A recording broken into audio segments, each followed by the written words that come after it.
Hi friends, আজকে আমি আমার বাড়ির ছাদের ওপরে উঠে আজকে আমাদের যেখানে যে শীতের তুষারপাত বলতে আমাদের এখানে তুষার তো হচ্ছে না, পানি গিরা হ্যাঁ, কিন্তু আজকে আপনাদের দেখাচ্ছি শীতের দিনে বর্ষার অনুভব কেমন লাগছে।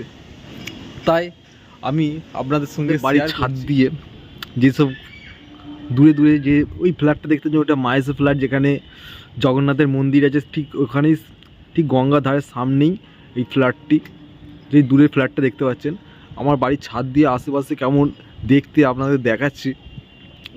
এর সামনে সবুজ গাছ মানেই আমাদের অক্সিজেন মানেই আমরা পিওর শরীর সুস্থ রাখার একটি সবচেয়ে প্রয়োজনীয় জিনিস গাছ। আমাদের বাড়ির ছাদে আশেপাশে আপনাদের দেখাচ্ছি কত বাড়ি রয়েছে, সেই বাড়িগুলি আশেপাশে ভিডিওগুলো আমি আপনাদের করে দেখাচ্ছি। এখানে আমাদের বাড়ির চারিদিকেই সবুজ গাছালি দিয়ে ঘেরা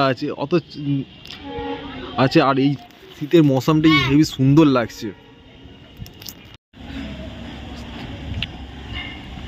শীতের মৌসুমে ছাদের মধ্যে নানা রকম ফুল গাছ রয়েছে।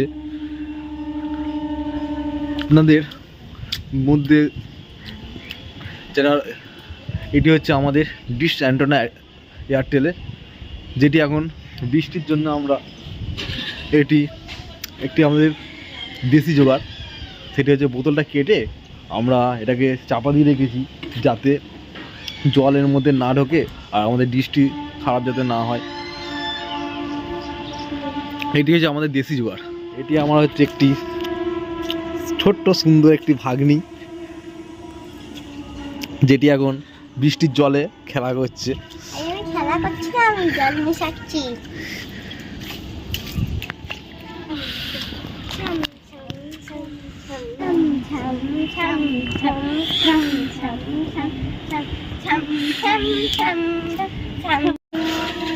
আর আপনাদের ওখানে বৃষ্টি হচ্ছে बारिश हो रहा है कि मुझे बोलेंगे ये वीडियो के कमेंट में।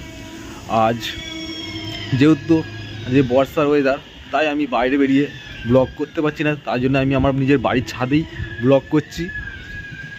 তাই আপনাদের সামনে আমি এখন আমার ছাদ দিয়ে যতটা পারছি আপনাদের ভিডিও করে দেখাচ্ছি। আপনারা অনেকেই কমেন্ট করেছিলেন আমার বাড়িটা দেখার জন্য, সেই হিসাবে আমি দেখাচ্ছি আমার বাড়িটা বাড়ির ছাদ দিয়ে আশেপাশে কেমন লাগে সেটাই দেখাচ্ছি আপনাদের কাছে। বৃষ্টি মানেই আমাদের আনন্দের দিন, খুশির দিন, তাই আমরা বৃষ্টির দিনে ছাদে এসে আনন্দ করছি, একটু ব্লগ করছি, আপনাদের সামনে গিয়ে আমাদের খুশিগুলো শেয়ার করছি।